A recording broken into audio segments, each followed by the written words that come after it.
Saya mau beritahukan kepada Anda bahwasanya video ini mendapatkan sponsor resmi dari Kapital.com. Kapital.com adalah platform trading untuk pemula dengan lebih dari 3.000 pasar yang memungkinkan Anda untuk berdagang secara kontrak derivatif atau CFD pada saham, komoditas, cryptocurrency, dan forex. Platform Kapital.com sangat mudah digunakan dan dapat digunakan melalui smartphone Anda. Kapital.com dirancang dengan cara sederhana untuk membantu Anda trading dengan lebih cerdas dan menguntungkan. Salah satu kelebihan platform Kapital.com adalah menyelenggarakan kompetisi yang memungkinkan Anda memenangkan hadiah yang besar. Selanjutnya, dengan Anda melakukan setoran awal di Kapital.com dengan hanya $20 atau lebih, maka Anda akan langsung mendapatkan $50 secara gratis. Oleh karena itu, langsung saja klik link yang ada di deskripsi untuk mendapatkan benefit secara langsung dari channel ini dan mendapatkan hadiah sebanyak-banyaknya. Jangan lupa klik link yang ada pada deskripsi di bawah untuk mendapatkan benefit langsung dari Kapital.com. Terima kasih perusahaan Kapital.com yang telah mensponsori video ini. Halo, saya Hersmono Arif dari Forum News Network bersama dengan Bung Rocky. Kembali bisa menjumpai Anda semua. Tenang, ini masih lapaknya belum digusur juga, jadi masih terus bisa ngobrol sama Anda. Makin ramai itu berita-berita di media massa dan juga di media sosial ya, Bung Rocky, bersebaran video-video bagaimana bulldozer menggusur areal di seputar Anda ya. Jadi kelihatannya seru juga ini ya. Iya, saya lagi nunggu ini mungkin dalam 24 jam belalai bulldozer itu masuk ke tempat saya, dan itu makin membuktikan bahwa itu Sentul City itu dia justru merampas ya. Karena kita udah somasi, dan kalau dilakukan terus itu ya udah silakan dengan akibat yang fatal nanti. Ya. Oh, Anda sudah somasi ya? Somasi balik ya? Iya dong, tuh kan. Okay. Dan Sentul City kan juga kong kalingkongnya banyak tuh kan wartawan sekarang catat sejarah Sentul City itu banyak betul kong kalingkongnya. Iya. Saya cuma ngopi dari wartawan. Iya. Banyak kali kasusnya, bahkan kalau nggak salah pemiliknya itu kan waktu itu sudah sempat dibui ya, sempat oleh KPK ya, bersama dengan bupati. Iya dibui, tapi kemudian dapat putusan akhirnya tuh dari 5 tahun jadi 2,5 tahun. Itu agak ajaib juga tuh. Tapi oke, itu wilayah lain lah nanti. Ya. Kita bicara dulu lahan politik itu. Bukan lahan kebun. Yes. Oke, jadi berkaitan dengan masalah lahan politik itu ada ini sebuah penelitian dari The Strategic Research and Consulting ini saya kira temuan dia ini cukup menarik dan menegaskan adanya satu kepentingan yang sangat besar itu berkaitan dengan kepentingan 3 periode atau pengunduran Pilpres menjadi tahun 2027. Jadi ini kelihatannya adalah semacam jurus ganda gitu ya. Kalau yang satu nggak dapat satunya. Apa yang ditemukan oleh the Research and Consulting ini, the Strategic Research and Consulting ini, bahwa isu-isu perpanjangan tiga periode itu dimainkan oleh akun-akun robot. Jadi memang ini digarap cukup serius gitu ya, menggunakan akun robot di media sosial, dan kemudian bersama dengan itu mereka juga menggarap semacam delegitimasi terhadap para penyelenggara pemilu, sehingga pemilu tidak mungkin dilaksanakan di tengah pandemi, sehingga harus diundur tahun 2027. Jadi ini saya kira temuan ini kontras dengan pernyataan para politisi termasuk Presiden Jokowi yang tidak menginginkan adanya amandemen, karena 3 periode maupun pengunduran ini kan pasti pintu masuknya dari situ ya, saya kira. Iya, kita nonton satu sandiwara yang dari awal skenario kita tahu siapa yang tulis itu. Ya. Kan fakta pertama, Presiden gagal untuk mewujudkan janji-janjinya tuh. Itu artinya dia potensial untuk diadili tuh. Nah, karena itu di dalam kepala Presiden, logikanya ini saya terangkan, dia pasti minta perpanjangan supaya ada waktu untuk memperbaiki rapot merahnya tuh. Kira-kira begitu pikirannya. Dan oligarki punya kepentingan perpanjangan itu, sebab kalau raport merah Presiden itu ditemukan rakyat sebelum 2024, maka oligarki juga berakhir sebelum 2024. Jadi berusahalah oligarki ini dengan semacam tacit agreement, kesepakatan diam-diam dengan Presiden, bahwa mereka akan melanjutkan ide 3 periode atau perpanjangan 3 tahun itu. intinya. Dan karena itu dibikinlah skenario, mesti diatur sedemikian rupa rakyat tidak percaya pada KPU itu. Rakyat tidak percaya pada ide-ide yang diajukan oleh oposisi itu. Jadi sebetulnya kita ngerti dari awal bahwa memang nggak ada kegairahan rakyat untuk masuk dalam isu amandemen kan. Kan biasanya tuh atau harusnya amandemen itu datang dari kegairahan rakyat untuk melihat rumah baru. Rakyat nggak malas lihat rumah baru. Jadi ajaib bahwa MPR tetap mendengungkan upaya memproses amandemen. Padahal sebetulnya MPR itu nggak punya hak untuk mengubah konstitusi. MPR itu cuma panitia untuk menyelenggarakan kepentingan rakyat. Jadi kalau rakyat yang berkepentingan mengubah konstitusi, maka MPR jadi panitia untuk melayani kepentingan itu. Bukan MPR sendiri yang punya ide untuk mengubah konstitusi, itu ngaco kan. Dia nggak ngerti tentang cara bernegara itu. Nah karena itu tidak ada gairah dari rakyat, maka disewalah akun-akun ini supaya seolah-olah ada gairah dari rakyat. Kan itu intinya kan, supaya dia headline terus itu. Padahal kita tahu rakyat tidak mendorong amandemen. Amandemen ini justru didorong-dorong oleh dua orang aja, satu di istana, satu di Senayan orang itu. Jadi kepentingan dua orang itu kemudian masuk di dalam pikiran oligarki supaya dirawat isu ini, maka terjadilah booming istilah amandemen, padahal itu digerakkan oleh akun-akun robot. Itu saya kira itu intinya. Nah, sebenarnya temuan ini kan mengkonfirmasi gitu bahwa ada gerakan-gerakan besar, ada agenda besar yang sedang dijalankan. Dan kalau kita bicara soal ada akun robot dan operasi-operasi semacam ini kan kita memang mau tidak mau bicara tentang adanya kepentingan pemilik modal yang sangat besar kan. Memang. Jadi mereka yang sudah investasi lama dan banyak pada rejim ini merasa bahwa berbahaya investasinya nggak balik kalau nggak diperpanjang masa eksplorasinya tuh atau masa eksploitasinya tuh. Dengan kata lain, Presiden Jokowi harus terus dirawat karena hanya itu tumpangannya tuh. Jadi terlihat bahwa ini sebetulnya isu amandemen ini isu yang sangat pragmatis, bukan isu yang substantif itu. Dan pers juga mesti diajari untuk membaca bahwa isu ini adalah isu mainan, isu buatan, isu drama-dramaan. Jangan pers menganggap ini serius lalu dibahas secara serius juga. Mestinya pers berupaya untuk membatalkan isu ini karena pers punya kepentingan untuk merawat demokrasi. Karena pers adalah pilar keempat demokrasi. Kalau pers ikut-ikutan soal beginian, fungsinya hilang juga.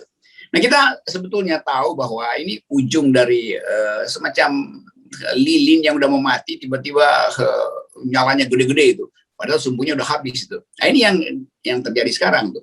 Isu yang didorong-dorong ini kemudian dimanipulasi secara statistik, lalu diguyur oleh oligarki dengan dana berlebih agar supaya lilinnya dikipas terus. Supaya menyala. Padahal lilin itu tergantung pada sumbu. Rakyat sumbunya udah putus, ngapain dikipas-kipas lagi? Ya. Jadi dengan fakta ini ada semacam kalau kita sebutnya hard evidence ya, bukti keras gitu bahwa memang agenda itu ada. Nah, tapi pertanyaan saya adalah bagaimana dengan kepentingan partai-partai politik yang ada sekarang? Karena bagaimanapun juga partai-partai politik itu kan berkepentingan buat mereka ada sirkulasi kekuasaan juga sehingga mereka kadang-kadang giliran lah mereka berkuasa gitu, tidak terus-terusan Jokowi.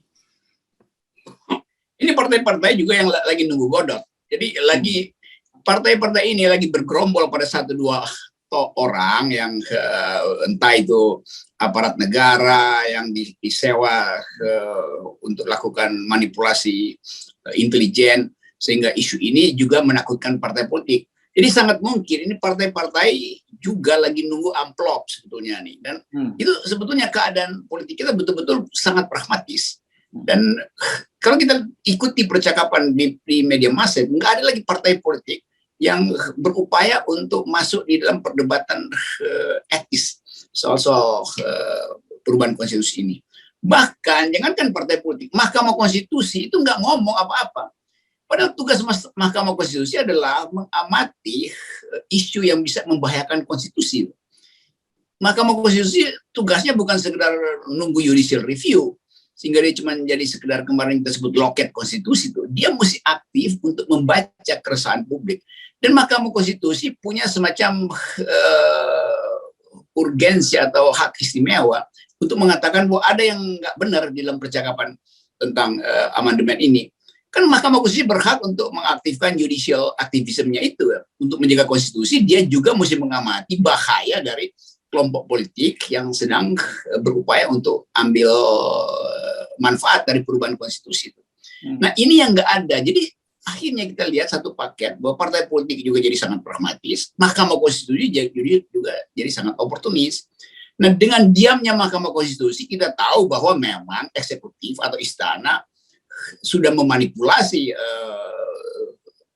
keberanian Mahkamah Konstitusi sehingga Mahkamah Konstitusi juga lumpuh memberi opini. Jadi memang ide ini akan jalan terus. Lain kalau misalnya ada semacam dissenting opinion dari Mahkamah Konstitusi yang membuat orang menganggap bahwa oke, Mahkamah Konstitusi juga sedang mengawasi proses percaloan di dalam panitia amandemen ini. Itu yang nggak terdengar. Jadi kita paham bahwa ya kekuasaan membail out seluruh fasilitas agar supaya lolos ide ini. Ya, nah kalau Anda cermati, apakah ini lebih pada kepentingan-kepentingan partai-partai yang ada, atau sebenarnya ada kekuasaan di luar itu, ya atau kita sebut sebagai pemilik modal yang mengendalikan partai-partai politik, atau kemungkinan ketiga bertemu dua-duanya? Itu kepentingan di dalam dan pemilik modal itu ada di kamar yang sama tuh. Makanya dia ada connecting door gitu. Nanti yang satu nyelinap, yang lain bawa amplop, yang lain bawa gagasan tuh. Jadi tukar tambah itu yang berlangsung di ruang tertutup. Karena itu kita nggak ngerti dari awal. Ini idenya apa? Kita cuma dengar ketua MPR tiba-tiba bertemu dengan presiden tuh. Nggak ada pembicaraan di universitas bahwa ada gairah untuk mengubah konstitusi karena misalnya ide welfare state gagal, maka terjadi percakapan di dalam pers, semua pers berupaya di ruang redaksi membongkar isu. Nggak ada percakapan itu. Tiba-tiba ada usulan amandemen, lalu seolah dihebohkan. Itu heboh buatan doang, kan? Bukan hal yang otentik datang dari kegairahan rakyat untuk melihat perubahan konstitusi karena berharap pada hal yang mulia di dalam perubahan itu. Jadi semacam kalau istilah antropologi itu perkawinan yang tidak jujur, unholy marriage itu antara oligarki ekonomi dan oligarki politik, antara pemodal yang merasa perlu mengamankan lagi konsesi-konsesinya karena itu minta diperpanjang, dan kepentingan partai politik yang juga ingin mengambil keuntungan dari proses amandemen ini, entah itu keuntungan ekonomi ataupun keuntungan politik. Jadi bahayanya amandemen ini berlangsung secara bisik-bisik di ruang tertutup tuh. Padahal amandemen itu harusnya dibuka menjadi percakapan publik. Nggak ada orang yang bergairah bicara itu. Semua orang menganggap bahwa kalau ada perubahan politik, maka itu mesti datang dari keinginan rakyat dan kegembiraan rakyat. Sekarang rakyatnya justru nggak gembira. Nggak ada rakyat yang menganggap itu penting. Demikian juga kalangan kampus, akademisi itu. Para pakar hukum tata negara nggak melihat urgensinya. Jadi sekali lagi ini adalah dipaksakan oleh kepentingan dua orang aja tuh, satu orang ketua MPR, satu orang ketua istana. Oke. Kalkulasinya kalau bagi para pemilik modal ini jelas lebih menguntungkan kalau meneruskan pemerintahan yang ada sekarang ya. Apakah dengan melalui 3 periode atau perpanjangan 3 tahun tadi? Memang itu analisis political economy tiba pada kesimpulan itu tuh. Jadi yang udah diijon selama 1,5 periode sebetulnya udah nggak ada buahnya tuh, karena itu ijonnya diperpanjang gitu, seolah pohonnya masih berbuah. Enggak, pohonnya udah kering, ngapain lagi di ijon cengkeh atau di ijon buah pala kalau pohonnya udah mati tuh. Jadi dalam 1,5 tahun si pohon itu udah mati, udah mau tumbang. Nah sekarang ditopang lagi dengan ide 3 periode, dikasih pupuk, padahal udah nggak ada gunanya kan. Jadi itu intinya sebetulnya, kekuasaan yang udah obsolete, udah usang itu masih dikasih baju bagus supaya rakyat menganggap ini karena masih ada COVID maka kita nggak usah bikin pemilu segala macam. Bikin pemilu itu hal yang gampang sekali tuh, cuman mengubah aturannya, yaitu dicoblos online udah selesai problemnya kan. Dan itu yang dihindari justru, karena nanti kalau dibuat pemilu itu udah pasti efeknya itu lain dengan apa yang diinginkan oleh oligarki itu. Oligarki langsung seluruh konsesinya berhenti pada hari itu juga tuh. Nah itu membahayakan perencanaan mereka jangka panjang. Nah kalau kita lihat komposisi di parlemen gitu ya, kelihatannya kan hampir dipastikan bahwa apapun yang mereka maui itu akan terlaksana kan. Tinggal kelihatannya mereka ingin main cantik lah gitu, dibuat masyarakatnya terkesan juga menyetujui gitu. Saya kira dia memang mau apa namanya itu winner takes all gitu. Dan upaya itu juga dia ragukan sebetulnya. Karena dia anggap mungkin PAN juga setengah hati itu, Nasdem setengah hati itu. Golkar mungkin tinggal 1/4 hati itu. Karena kan keadaan sekarang tidak memungkinkan Presiden Jokowi mendapat jaminan bahwa partai-partai koalisinya itu betul-betul akan setia sampai 2024 atau bahkan 2027. Jadi elemen pragmatisme ada di ketua-ketua partai.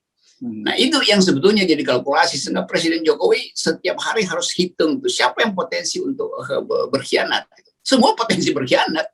Karena semua tahu bahwa rakyat tidak menghendaki perpanjangan kekuasaan. Satu waktu nanti akan ada social unrest, dan partai-partai itu justru akan mengambil keuntungan dari social unrest itu. Kan itu yang terjadi. Dan mungkin orang anggap bahwa tetap PKS dan Demokrat itu potensial untuk memimpin perlawanan anti amandemen tuh kan. Nah karena itu Presiden Jokowi pasti udah kirim agen-agennya supaya ya ada negosiasi sedikit dengan dua partai ini. Tapi saya percaya bahwa dua partai ini, bukan saya percaya, saya ingin agar supaya dua partai ini tegak lurus dengan ide. Karena kita ingin politik diasuh oleh nilai itu. Dalam keadaan turbulensi, mestinya ada partai yang berakal sehat dan bilang, oke, kami sungguh-sungguh tidak ingin terlibat dalam permainan curang politik jangka pendek ini. Itu mestinya. Nah pertanyaan saya, kenapa Anda mengubah kosakata tadi dari percaya kemudian menjadi ingin tadi? Apakah Anda menangkap ada keraguan? Ya, karena saya mulai mencium sedikit pragmatisme mulai masuk pada dua partai ini, dan itu yang ingin saya cegah. Karena itu saya sebut saya ingin mereka tidak masuk dalam jebakan pragmatisme, kira-kira begitu kan. Nah saya lihat ada beberapa baliho juga yang udah mulai dipasang itu kan. Kalau orang udah masang baliho itu kan ada hal yang agak aneh itu. Saya lihat beberapa baliho PKS itu mulai bertebaran. Ini apa? Ini minta diundang atau apa? Kan mesti jelas tuh baliho dipasang kan.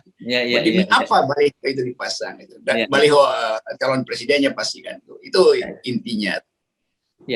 Jadi saya ingin agar supaya orang kita bikin poin dasarnya dulu bahwa ide konstitusionalisme itu harus dipahami oleh seluruh rakyat Indonesia dulu, baru kita boleh bicara tentang amandemen, dan pemahaman itu harus melalui partai politik supaya konstituennya paham apa itu konstitusionalis, ide konstitusionalisasi, ide konstitusionalisme. Bukan pragmatisme politik yang justru diusung hari-hari ini. Nah ini penting kita, kenapa kemudian hasil riset ini bukan survei ya, ini riset. Beda ya antara riset sama survei itu. Nah pentingnya kemudian riset ini kita kemukakan supaya jangan kemudian publik terkecoh gitu. Nah bisa saja karena mereka menggunakan akun-akun robot ini, bermain algoritma dan sebagainya, mereka terkecoh, dan seolah-olah kan kalau dalam politik ada yang kita kenal dalam marketing politik sebagai bandwagon effect ya gitu ya. Dia mungkin menciptakan itu ya. Jadi masyarakat ingin bersama dengan para pemenang, dan dianggap kemudian mengerahkan robot-robot ini seakan semua rakyat kita agree dengan adanya amandemen itu tadi gitu, setuju dengan amandemen itu. Itu sama seperti tadi saya baca siaran pers dari Sentul City mengatakan bahwa mereka sebetulnya didukung oleh rakyat.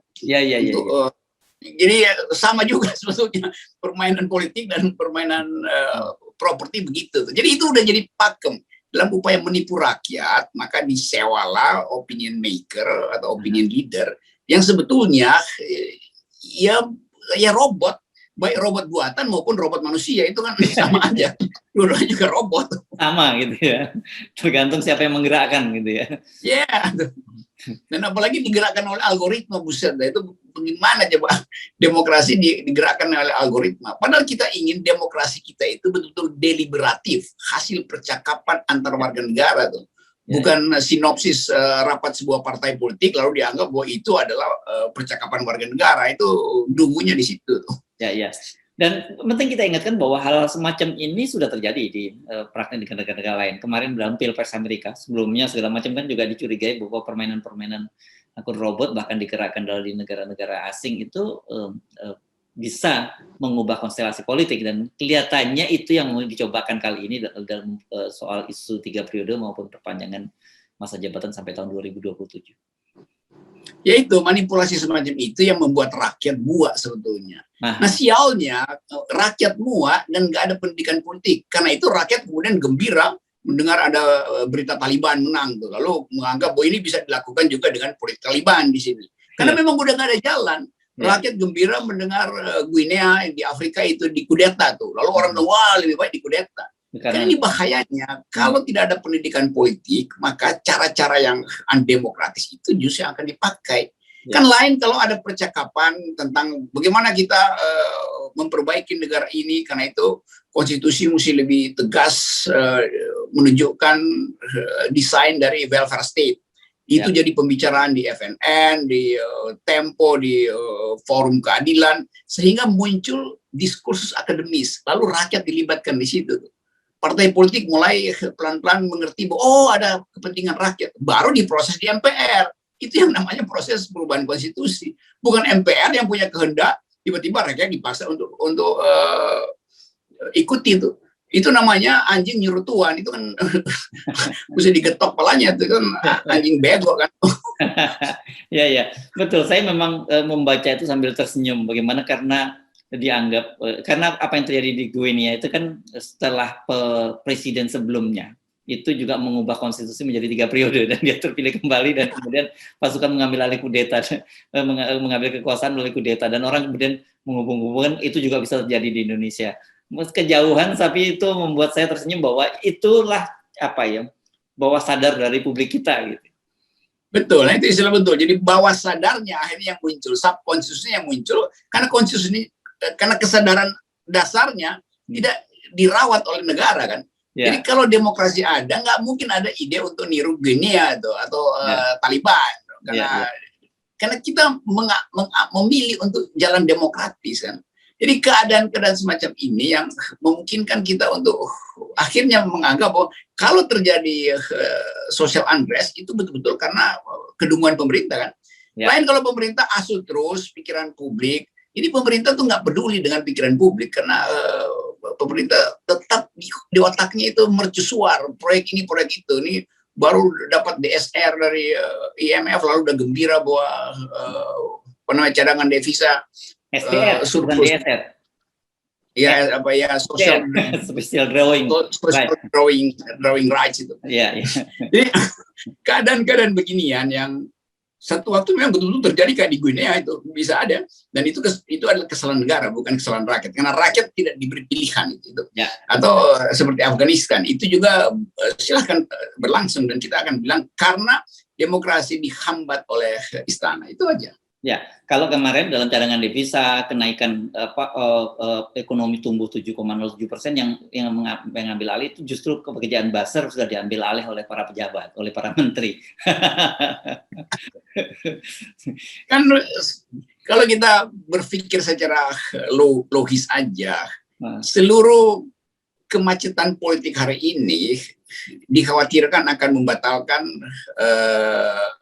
kepentingan oligarki. Dan itu berarti Presiden Jokowi akan dicerca juga oleh kalangannya sendiri itu. Karena itu disulaplah segala macam statistik. Tapi kita tahu bahwa kita juga sering baca statistik yang belum diedit. Dan kita tahu bahwa angka elektabilitas, apalagi angka intelektualitas dari kandidat-kandidat yang ada sekarang itu drop semua tuh. Jadi keadaan ini sebetulnya yang mesti kita terangkan pada publik bahwa semua data yang diucapkan resmi melalui konferensi pers itu data yang sudah dimanipulasi. Itu intinya. Oke, nanti kita akan buka satu persatu bagaimana tentang statistik yang diedit, bagaimana dengan survei yang diedit yang belum dipublikasikan ke media massa, dan Anda akan melihat bahwa data-datanya berbeda jauh dengan apa yang Anda baca di media massa. Ya, itu ketakutan itu juga istana udah tahu, karena itu dia perbanyak robot, perbanyak lembaga survei itu. Padahal sebetulnya isinya nol juga. Jadi percuma sebetulnya menegakkan benang basah itu. Lebih baik telanjang aja sekalian untuk basah-basahan kan. Nah, kepentingan kita sebetulnya dengan masyarakat sipil adalah menjaga momentum ini jangan sampai lolos atau diloloskan oleh tokoh-tokoh publik yang sebetulnya masih kita beri harapan itu. Jadi saya tetap melihat bahwa potensi PKS dan Demokrat untuk jadi penuntun baru politik Indonesia itu jangan sampai batal hanya karena godaan-godaan pragmatis. Tapi saya percaya bahwa PKS punya survei sendiri, Demokrat juga punya survei sendiri. Dan mereka tahu bahwa survei istana itu palsu. Oke. Baik, terima kasih Bung Rocky. Oke, siap. Bye. Bye.